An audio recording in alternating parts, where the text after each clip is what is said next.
Bun găsit! A venit timpul să mă despart de obiectivul meu. E vorba de Minolta 3570 cu autofocus f4 constant pe toată plaja focală. Acest obiectiv are și capacul frontal și cel din spate, Sony.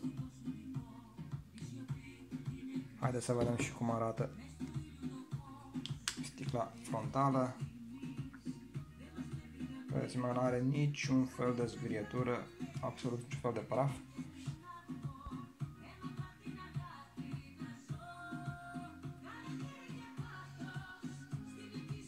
Bun. Haideți să vedem și în spate.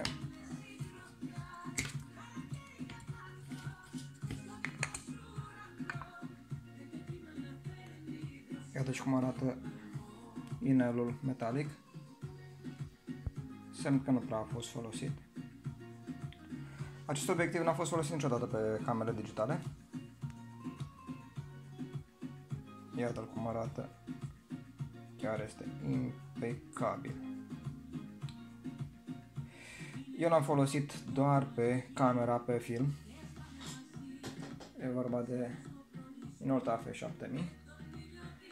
Și iată de ce îl înlocuiesc cu 2885, care este un obiectiv mai greu. Nu arată la fel de bine ca și 3570, care este impecabil acela. Dar n-are rost să-l țin, să-l folosească cineva. Haideți să facem și o probă, cum să-l pun pe o cameră pe film, cum am spus. Să aveți un pic de răbdare. Bun. Dăm și drumul.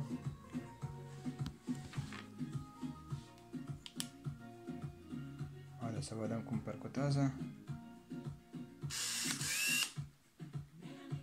Perfect.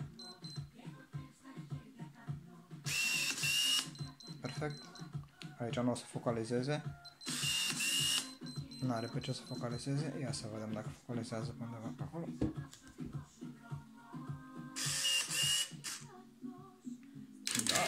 Da, a focalizat. Bun.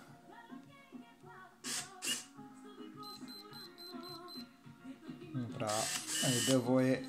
Camera nu are timpul de expunere care trebuie. Acesta este obiectivul.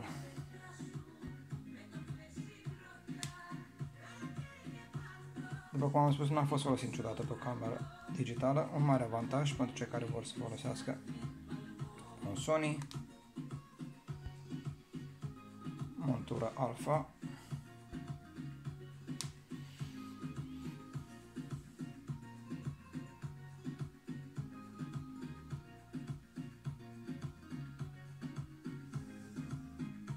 Bun. Acestea fiind spuse, vă doresc spor la decizii, numai bine.